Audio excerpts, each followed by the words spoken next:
Hai semua, Assalamualaikum warahmatullahi wabarakatuh. Balik lagi sama saya Miss Putri. Dan kita hari ini akan membahas tentang materi bimbingan konseling. Nah, materi hari ini tentang prokrastinasi gitu ya. Apa sih prokrastinasi? Nah, akan kita bahas nanti nih. Nah, pertama kita akan membahas tentang masa remaja dulu nih. Masa remaja itu seringkali dikaitkan dengan pencarian jati diri. Nah, umuran kalian ini nih, kalian lagi cari jati diri.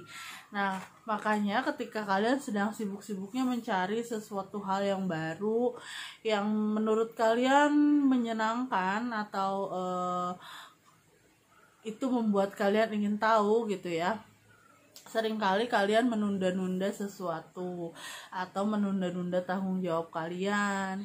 Nah, terlebih lagi untuk kalian yang suka menunda-nunda pekerjaan atau menunda-nunda tanggung jawab, seringkali kalian tunda di akademik kalian atau di sekolah kalian gitu.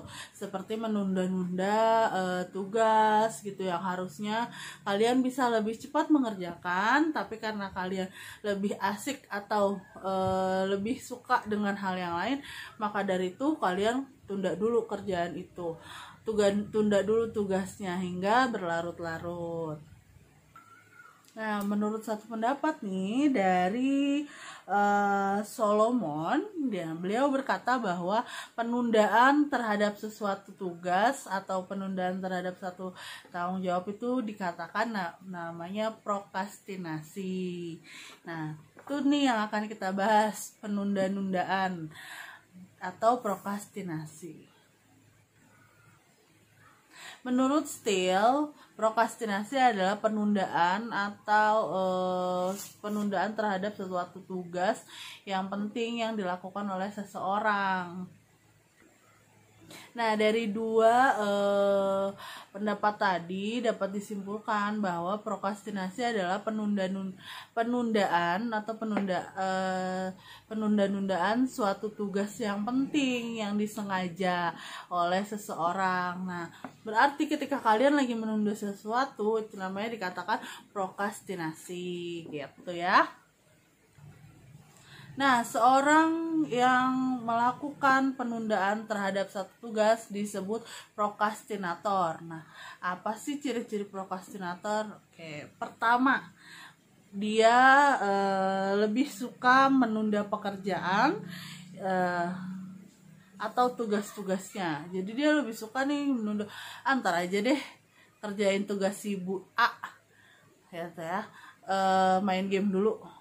Itu kalau kamu sudah salah satu ciri dari prokrastinator, kamu sudah menjadi orang yang sudah menunda-nunda pekerjaan. Nah, yang kedua, dia lebih berpendapat lebih baik mengerjakan nanti daripada disegerakan.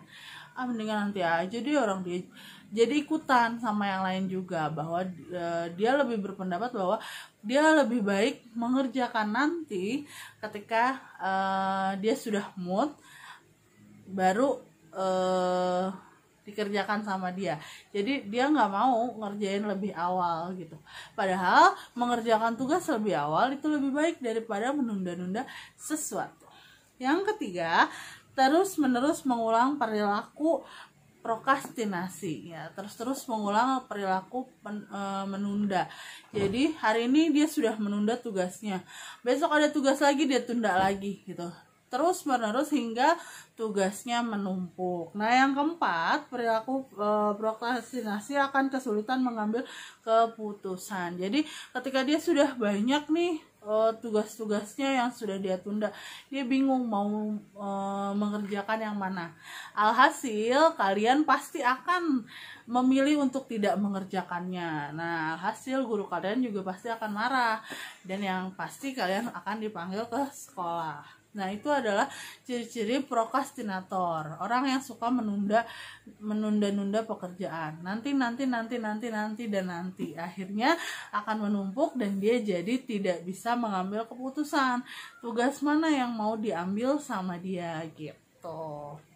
Oke, menurut Ferrari 2018, seorang Prokrastinator itu ada 4 nih ciri-cirinya. Menurut beliau adalah 1, menunda untuk memulai dan menyelesaikan tugas gitu.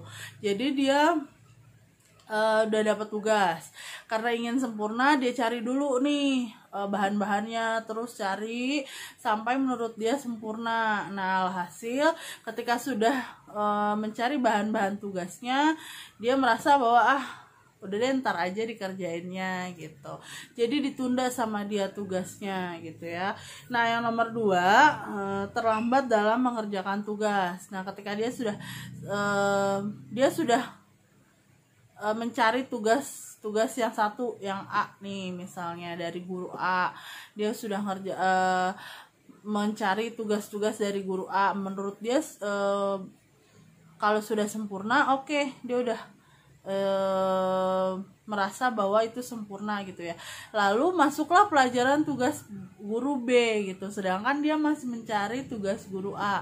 Nah, akhirnya tugas guru A tidak dikerjakan, ditunda sama dia. Tugas guru B pun seperti itu. Jadi dia terlambat mengerjakan tugas guru A, alhasil malah jadi nggak dikerjain sama sekali gitu ya. Nah, sama berulang seperti itu. Guru B juga seperti itu. Ketika dia sudah terlambat mengerjakan tugas guru A, dia beralih ke guru B. Nah, tugas guru B pun jadinya terhambat karena dia mencari tugas yang dari sebelumnya guru A gitu. Oke, yang ketiga adalah kesenjangan waktu antara rencana dan kinerja gitu. Karena dia sudah dia merencanakan tugasnya akan dikerjakan, tapi kinerjanya lambat. Alhasil dia malah jadi menunda pekerjaannya. Tuh, yang keempat, melakukan aktivitas yang lebih menyenangkan. Nah, dia lebih suka nonton drama Korea atau dengerin K-pop sesuai dengan apa yang dia inginkan daripada dia mengerjakan tugas. Alhasil tugasnya malah tidak dikerjakan.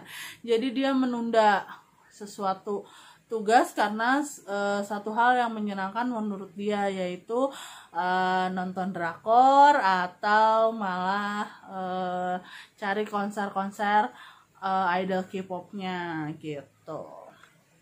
Nah, itu tadi adalah prokrastinator menurut Ferrari 2018. Sedangkan ada lagi nih jenis-jenis prokrastinasi menurut Santrok 2007. Kita lihat jenis-jenisnya apa aja ya. Nah, jenis yang pertama adalah menunda tugas hingga dengan harapan tugas itu akan berlalu begitu saja gitu ya. Kedua adalah meremehkan tugas-tugas yang sudah diberikan gitu. Dia ekspektasinya tinggi terhadap tugas itu, lalu akhirnya dia menunda pekerjaan itu, menunda tugasnya yang harusnya sudah selesai. Nah, yang ketiga, menggunakan waktu berjam-jam untuk main games dan mencari atau berselancar di internet gitu ya. Tadi nonton drakor, ngelihat idol K-pop, dia berjam-jam berselancar di internet dan mengabaikan tugas-tugasnya jadinya. Nah, yang keempat, mengelabui diri sendiri atau membohongi diri sendiri bahwa performa yang biasa-biasa aja atau bahkan buruk itu dapat diterima gitu sama orang lain. Padahal menunda-nunda sesuatu itu tidak baik gitu, dan kamu malah membohongi diri kamu sendiri bahwa apa yang kamu lakukan itu benar. Nah, yang kelima adalah melakukan tugas yang sebenarnya berguna tapi tidak penting gitu, tidak berguna tapi tidak hal yang harusnya dia tidak lakukan saat itu gitu. Saat itu harusnya dilakukan adalah belajar, tapi dia melakukan hal lain seperti misalnya mencuci piring atau nyapu gitu, yang seharusnya tugas dia saat itu adalah belajar, mengerjakan tugas dari guru yang sudah diberikan seperti itu. 6. Meyakini bahwa ketika kamu tidak mengerjakan tugas atau kamu menunda tugas itu hal yang benar atau dapat dilakukan gitu. Yang ketujuh, mendramatisir apa yang menjadi tugas kamu tapi kamu malah mengabaikannya. Yang kedelapan, hanya tekun pada sebagian kecil tugas. Jadi kamu punya 6 tugas tapi kamu hanya tekun terhadap 3 tugas atau 2 tugas, hingga yang lainnya kamu tunda-tunda begitu saja. Oke, faktor-faktor apa aja sih yang sebenarnya dapat mempengaruhi orang melakukan prokrastinasi? Nah, yang pertama adalah faktor internal. Faktor tubuhnya merasa lelah atau dia merasa kelelahan karena capek bermain game atau berselancar di internet sehingga dia menunda sebuah pekerjaan. Nah, yang berikutnya adalah kondisi psikologis yang dia mempengaruhi dirinya dia gitu, kurangnya motivasi, kepercayaan diri, itu juga dapat menyebabkan seseorang menunda-nunda pekerjaan. Nah, berikutnya adalah faktor eksternal, faktor yang berasal dari luar individu gitu. Nah, itu biasanya terjadi pada pengasuhan orang tua atau kontrol pengawasan yang kurang baik. Maka dari itu perlu pengawasan orang tua agar kalian atau anak-anak remaja dapat mengerjakan tugasnya dengan baik gitu. Nah, apa sih dampaknya untuk orang yang melakukan prokrastinasi? Nah, dampaknya itu banyak. Orang ketika kalian melakukan penundaan-nundaan tugas, maka tugas-tugas kalian akan menumpuk. Alhasil kalian juga jadi malas untuk mengerjakannya atau bahkan kalian tidak mengerjakannya sama sekali. Sehingga itu dapat menunda pekerjaan kalian. Pekerjaan itu harusnya bisa selesai dalam 1 hari, tapi karena tidak kalian kerjakan sama sekali, jadi malah seminggu atau bahkan lebih, malah kalian tidak dapat mengerjakannya. Dampaknya jadinya nilai kalian menurun drastis, lalu kalian juga jadi malas untuk mengerjakan tugas-tugas dengan cepat. Maka dari itu jangan tunda satu pekerjaan atau jangan tunda tanggung jawab kalian. Untuk mencari jati diri itu kita tidak bisa menunda-nunda satu pekerjaan gitu. Karena ketika kalian sudah menunda satu pekerjaan, maka akan mempengaruhi pekerjaan-pekerjaan yang lainnya. Oke, gimana sih cara untuk kita dapat mengatasi perilaku prokrastinasi gitu ya? Nah, yang pertama adalah jangan menunda pekerjaan. Kalau misalnya memang sudah terlambat, lakukan dengan cepat dan segera untuk melakukan pekerjaan berikutnya. Nah, yang kedua, menyiapkan agenda atau daftar apa aja yang harus dikerjakan. Contoh, kamu punya jadwal masuk kelas gitu ya, kamu tahu jadwal kamu hari ini pelajarannya apa aja. Nah, kamu harus bisa mengatur waktu. Ketika pelajaran guru A sudah selesai, maka pekerjaannya dari jam berapa sampai jam berapa, nah guru B dari jam berapa sampai jam berapa, sehingga kamu dapat mengerjakan tugas-tugas itu tanpa harus menunda-nunda satu pun pekerjaan yang kamu miliki gitu. Nah, selanjutnya adalah membagi tugas-tugas besar menjadi tugas-tugas kecil.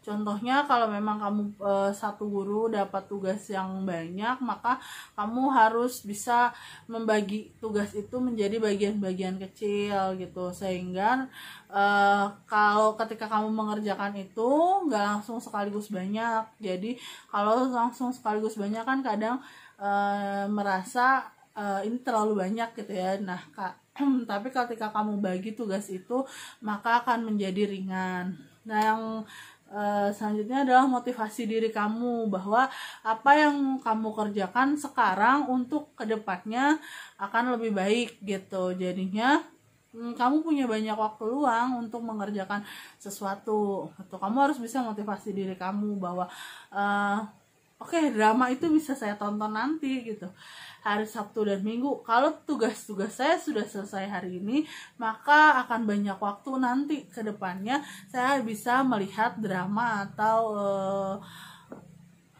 nyanyian idol K-pop yang kamu suka gitu ya, atau hal-hal lain yang memang menjadi hobi atau kesukaan kamu. Nah, yang selanjutnya, kalau kamu sudah merasa bersalah menunda sesuatu, jangan malah diikutin rasa bersalah kamu gitu, tapi kamu harus bangkit dari rasa bersalah yang tidak relevan itu gitu ya, agar kamu dapat mengerjakan tugas-tugas kamu. Nah, yang terakhir, minta bantuan teman atau bantuan orang tua gitu untuk mengerjakan tugas-tugas kamu, sehingga apa yang kamu tidak mengerti dapat jawabannya gitu, karena bantuan dari teman dan orang tua tentunya. Baiklah, itu aja tentang prokrastinasi yang dapat disampaikan hari ini. Semoga kalian dapat pelajari dengan baik dan kalian tidak menjadi prokrastinator gitu ya, yang menunda-nunda pekerjaan kalian. Saya harap tidak ada satu masalah apapun yang membuat kalian menunda-nunda pekerjaan kalian. Ingat bahwa ketika kalian menunda satu pekerjaan, maka pekerjaan yang lain pasti juga akan tertunda. Jadi jangan pernah ditunda pekerjaan itu, jangan pernah ditunda tugas-tugasnya kalau kalian tidak mau mendapat konsekuensinya ya. Makasih untuk kalian yang sudah melihat materi ini dengan baik dan diterapkan dengan baik. Baiklah, assalamualaikum warahmatullahi wabarakatuh. Sampai jumpa di materi selanjutnya.